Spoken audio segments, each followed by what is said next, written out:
नमस्कार, मैं हूं अमित जोशी और आप लोग देख रहे हैं द गूंज। आप सभी दर्शकों का स्वागत है। आज के इस संस्करण में हम लोग बात करेंगे सड़क सुरक्षा के बारे में, है जिसका मोटिव है हर जिंदगी बचानी है जरूरी। हम लोग बात करने के लिए आज पहुंचे हुए हैं चंपावत जिले में, और जो हादसे होते हैं सड़क में उसके क्या कारण होते हैं, और आज इसी सिलसिले में बातचीत करने के लिए हम लोग पहुंचे हैं कप्तान महोदय के पास, ये जानने के लिए कि पुलिस प्रशासन इस पूरी प्रक्रिया में किस तरीके से काम कर रहा है और क्या क्या उनके द्वारा कार्रवाई की जा रही है। तो चलिए आज बात करते हैं चंपावत जिले के पुलिस अधीक्षक महोदय से। बहुत बहुत स्वागत है सर हमारे चैनल में आपका। और आज के इसी चैनल में हम लोग जानना चाहेंगे कि पुलिस प्रशासन इस तरीके के पूरे जो कार्यक्रम चलाए जा रहे हैं दैनिक जागरण या दूसरी संस्थाओं के द्वारा, और आपके द्वारा, आपके प्रशासन के द्वारा भी सड़क सुरक्षा अभियान चलाया जाता है, तो सड़क सुरक्षा को लेकर के आपके प्रशासन की ओर से जिले में क्या क्या जो है रणनीति अपनाई जा रही है? देखिए, पहले तो मैं ये बधाई दूंगा कि आपने ये एक बहुत ही अच्छा अभियान चलाया है। आज की डेट में अगर हम आंकड़ों की दृष्टि से देखें तो जितने मर्डर होते हैं उससे कई गुना ज़्यादा लोग सड़क एक्सीडेंट्स में मारे जाते हैं। तो ये ऑब्वियसली न केवल हमारे लिए बल्कि सभी के लिए एक चिंता का विषय है कि किस तरह से ये जो एक्सीडेंट की संख्या उसको कम की जाए, जो मृतकों की संख्या ये कम किया जाए। ये सभी के लिए एक प्रायोरिटी है। ये मेरे लिए भी एक कहा जाए तो हमारे जनपद में सबसे टॉप प्रायोरिटी में है कि एक्सीडेंट की रोकथाम हो, हमारा जो ट्रैफिक है वो सही ठीक से चले, सब कुछ स्मूथ रहे, ये सब चीज़ें देखनी है।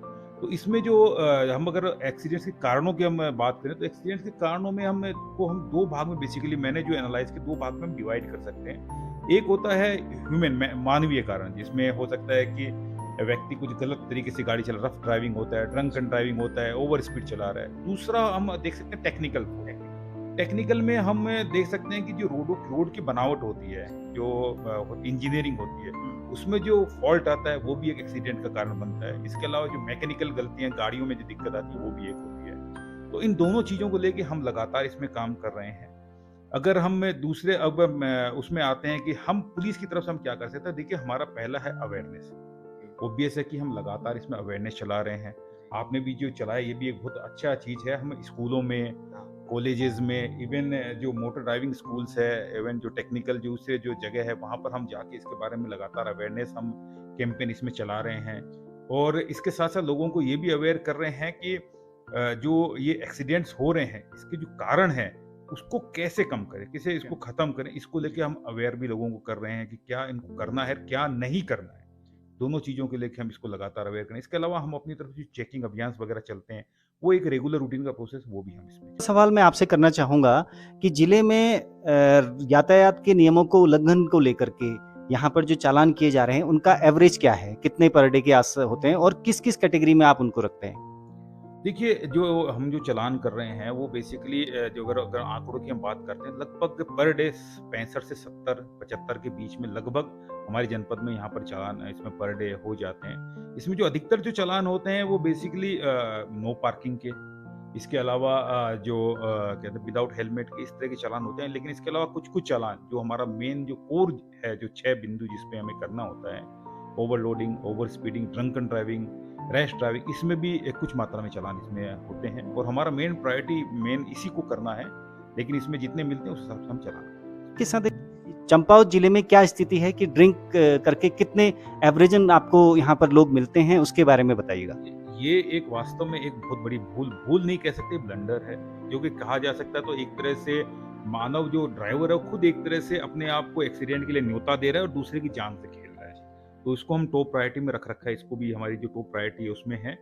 प्रत्येक जो थाना है उसमें हमने जो एल्कोमीटर है, जिससे हम इसको चेकिंग करते हैं कि आदमी ड्रंक किया हुआ है या ड्रिंकिंग है नहीं है, तो एल्कोमीटर हमने हर थाने में दे रखा है, जिससे रेगुलर इवनिंग में या मॉर्निंग में जब भी हम आकस्मिक रूप से चेकिंग करते हैं इसमें लोग मिलते हैं। अगर जो इसमें ड्रंक किया हुआ मिलता है तो उसका हम लाइसेंस कैंसिलेशन के लिए भी इसमें आगे हम प्रस्ताव देते हैं। इसमें गाड़ी सीज भी करते हैं। इसमें जितना हो सकता है उसमें अधिक से ठोस कार्रवाई करते हैं। और जनपद में प्राय मैंने देखा है कि 15-20 लोग करीब मिल जाते हैं इसमें महीने के आसपास में, पूरे महीने में, जिसके खिलाफ इस तरह की कार्रवाई। पहाड़ी क्षेत्र में एक्सीडेंट का एक बहुत बड़ा कारण ओवरलोडिंग भी है, क्योंकि रोडें यहाँ पे प्लेन नहीं होती हैं और कई बार बहुत ज़्यादा हादसे को न्योता देता है ओवरलोड पहाड़ी में। तो ओवरलोडिंग के लिए क्या प्रावधान है, आप लोग इसको कैसे रोकते हैं? देखिए, प्रत्येक गाड़ी में जो उसके नॉर्म्स होते हैं, जो रजिस्ट्रेशन होते हैं, उसमें ये स्पष्ट लिखा होता है कि कितने व्यक्तियों के लिए अनुमन्य है गाड़ी। ये चाहे टैक्सी गाड़ी होती है या प्राइवेट गाड़ी होती है, सभी के लिए ये फिक्स रहता है कितनी सीटर है गाड़ी। तो उसके अनुरूप हमारे द्वारा समय-समय पे इसमें चेकिंग की जाती है कि क्या वो उस नियम के अनुसार गाड़ी में उतने ही लोड है या उससे ज़्यादा लोड है। चाहे वो आदमी जो बैठे होते हैं, आजकल ये बात सच है कि पर्वतीय एरिया में एक तो ये भी लोगों की बात आती है कि गाड़ियाँ कम चलती है, कुछ रिमोट एरिया में कम चलती है जिसमें लोग ज़्यादा बैठ जाते हैं। लेकिन इससे एक्सीडेंट होने के चांसेस बढ़ जाते हैं। इसकी वजह है कि जब ड्राइवर के आस-पास सीट में ज़्यादा लोग आ जाते हैं, लोड से ज़्यादा आता है, तो उसको ड्राइविंग करने में भी दिक्कत आती है, स्टीयरिंग काटने से लेके गियर कई चीज़ों में उसको प्रॉब्लम हो जाती है। हालाँकि वो अपनी लालच में उसको ओवरलोडिंग कर लेता है। तो इसको रोकने के लिए एक तो अवेयरनेस हमारे द्वारा समय-समय पे टैक्सी स्टैंड से लेके हर जगह पे इसमें बताया जाता है, वो तो चलता ही है। और रूटीन वे में जहाँ-जहाँ मेन-मेन जो पॉइंट्स है, जहाँ से इन व्हीकल से गुजरने की संभावना हाईवेज़ में हो गया या दूसरे रोड में, वहाँ पर हमारे द्वारा समय-समय पे चेकिंग की जाती है और इसमें काफ़ी इसमें चालान भी हमारे द्वारा किए जाते हैं। अभी हमने देखा है अमूमन जो टीनेजर्स हैं वो घर से जिद करके गाड़ियाँ लेके चले जाते हैं, टू व्हीलर्स को लेके जाते हैं और रोडों पर स्टंट भी करते हैं, बहुत तेज़ी से ड्राइविंग भी करते हैं और हुटिंग भी करते हैं। उसके साथ उन लोग को आजकल अभी एक मामला भी संज्ञान में आया था कि उत्तराखंड के डीजीपी साहब को अभिभावकों ने पत्र लिखकर इस बारे में किया था कि हम बच्चों को कैसे सँभालें। तो इस पूरे मामले में आप कैसे देखते हैं और कैसे इसमें अवेयरनेस पहुँचा के कैसे इसकी रोकथाम कर रहे हैं? देखिए, इसको मैं आपके हिसाब से मैं 2 भाग में इसको डिवाइड करूँगा इस क्वेश्चन को।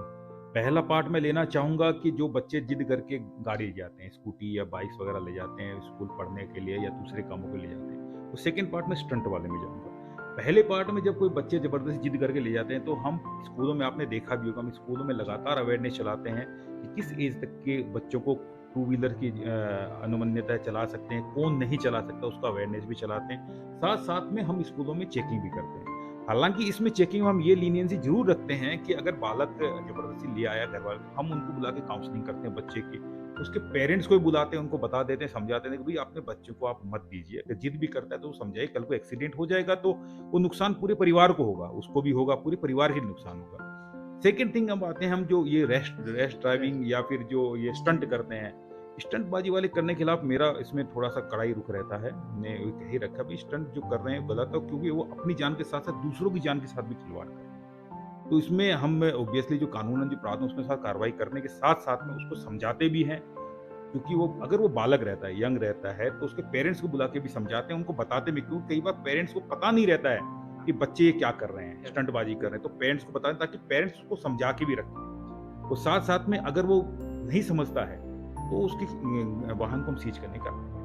ऐसे कौन से टेक्निकल इश्यूज़ हैं, कैसे जो इंजीनियरिंग की आप बात कर रहे थे, वो कौन-कौन से पॉइंट हैं जिनको रोड पर होना चाहिए? देखिए, कई बार जब रोड बनती है, रोड जो कटती है, तो बजट के अनुसार या जो इंजीनियरिंग बनती है, उसमें कहीं-कहीं फॉल्ट रह जाता है, जिसकी वजह से ब्लैक स्पॉट बन जाते हैं और जो एक्सीडेंट का कारण हो जाते हैं। इसका ब्लैक स्पॉट मतलब मैं कहना चाहूँगा कि ऐसी जगह कई बार मोड़ होते हैं जिसमें मोड़ के बाद कौन-सी गाड़ी आ रही है, उनका पता नहीं चल पाता है।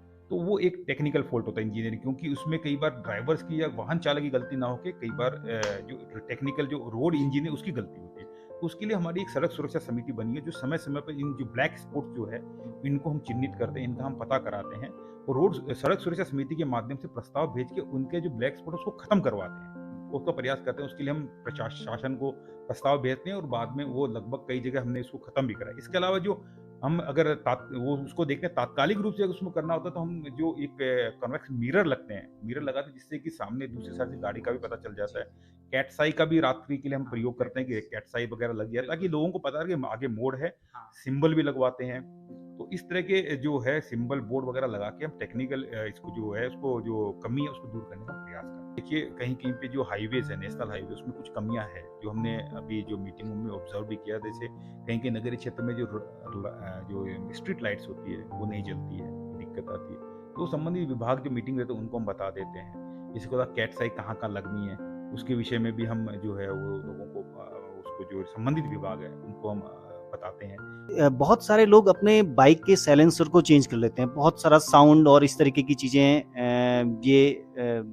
सड़क में सुनाई देती हैं, उसको लेके और दूसरा हेलमेट नहीं पहनकर सड़क में जो है टू व्हीलर्स को चलाया यूथ को देखा गया है। इस तरह की जो समस्या है जो मैंने ऑब्जर्व किया, ये यूथ में है, यंग्स में, और ये पर्टिकुलर स्पोर्ट्स पे ही ज़्यादा होती है। मतलब ये हर जगह नहीं होती है, किसी शहर के एक पर्टिकुलर जगह पे इस तरह की ज़्यादा समस्याएं पाई जाती है।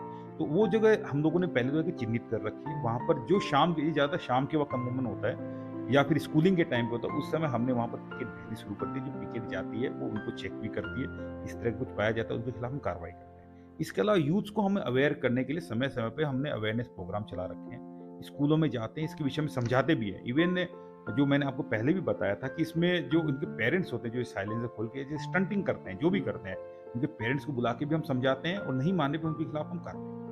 अमूमन देखा गया है सड़क में जब कोई हादसा हो जाता है तो किसी व्यक्ति का हादसा होने पे वो सड़क पे तड़पता हुआ मिलता है, लेकिन लोग उसकी मदद करने के लिए आगे नहीं बढ़ते। कई बार बहुत लोगों के मन में इस तरीके की डर होता है कि अगर वो इस केस में इन्वॉल्व होंगे तो पुलिस उनको परेशान करेगी, पूछताछ किया जाएगा, इस तरीके की चीजें होती हैं। हालांकि इसके लिए नियम पहले से बना दिए हैं, लेकिन आपकी तरफ से इस पूरे मैटर में क्या कहना चाहेंगे? देखिए, आपने ये बहुत ही अच्छा प्रश्न पूछा है, क्योंकि ये समस्या न केवल हम झेलते बल्कि आम पब्लिक को भी ये देखनी पड़ती है जिसके साथ एक्सीडेंट हो जाता है। मैं आपके माध्यम से ये ज़रूर जनता को, सभी लोगों को बताना चाहूँगा कि कोई एक्सीडेंट में मदद करने वाला जो मददगार होता है, उसको कभी भी पुलिस कभी भी किसी भी तरह से परेशान नहीं करेगी और न कर सकते। ये नियम भी है, कानून भी है। हम यथासंभव उनको मदद ही करेंगे। इसके अलावा जो व्यक्ति एक्सीडेंट में हमारी मदद करता है, जो एक्सीडेंट में जिसके साथ एक्सीडेंट हुआ उसको बचाने में मदद करता है, उसके लिए इनाम का भी और रिवार्ड का प्रावधान है। कुछ संगठन के हिसाब से न केवल उत्तराखंड पुलिस हम लोग मदद करते हैं, शासन की तरफ से इसमें उसको एप्रिशिएट करने का उसमें प्रावधान रखा गया है। तो मेरा तो ये कहना है कि लोग अगर ऐसे कोई एक्सीडेंट होता है तो बेझिझक आप उनकी मदद करिए। पुलिस हमेशा आपके साथ है और हमेशा हम आपको मदद करेंगे। हाल ही में एक उत्तराखंड पुलिस यानी मित्र पुलिस के द्वारा एक ऐप जारी किया गया है, उत्तराखंड पुलिस ऐप। बहुत ही काम का वो ऐप है और उसके बारे में मैं चाहूँगा कि आप हमारे दर्शकों को इसके बारे में जानकारी दें। देखिए, मैं ये बताना चाहूँगा, ये उत्तराखंड पुलिस ऐप है, ये कैसे ऑल इन वन है। इसके अंदर वो सब चीज़ हैं जो एक आम नागरिक को आवश्यकता होती है। न तो अब आम नागरिक को कहीं पे थाने में जाने की आवश्यकता, अगर वो कंप्लेन करनी है तो उत्तराखंड पुलिस ऐप के माध्यम से कंप्लेन कर सकती है। अगर किसी के साथ साइबर ठगी हो जाती है तो वो उस ऐप के माध्यम से कंप्लेन कर सकता है, उसको तत्काल सहायता मिलेगी।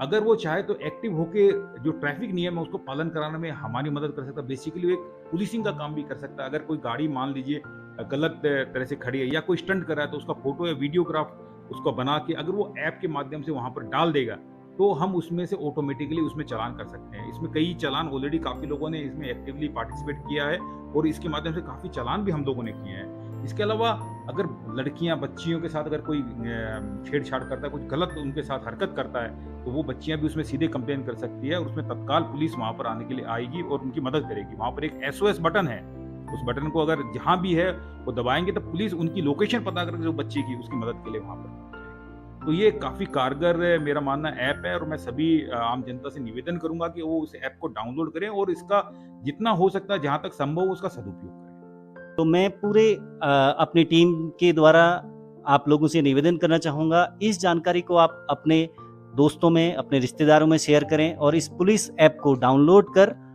अधिक से अधिक लोगों को इसके बारे में बताएं और जागरूकता फैलाएं। आप सभी दर्शकों का धन्यवाद और धन्यवाद करना चाहूँगा। मैं भी आपका और सभी लोगों का धन्यवाद देना चाहूँगा और विशेषकर आपका भी और ये गूंज चैनल का और जागरण का, कि जिन्होंने आगे बढ़ के एक ऐसा संवेदनशील और बहुत ही महत्वपूर्ण टॉपिक को उठाया जो कि सभी के हित की बात है। धन्यवाद। मिलते हैं इसी तरीके के अगले संस्करण में। तब तक के लिए नमस्कार, जय हिंद, जय भारत।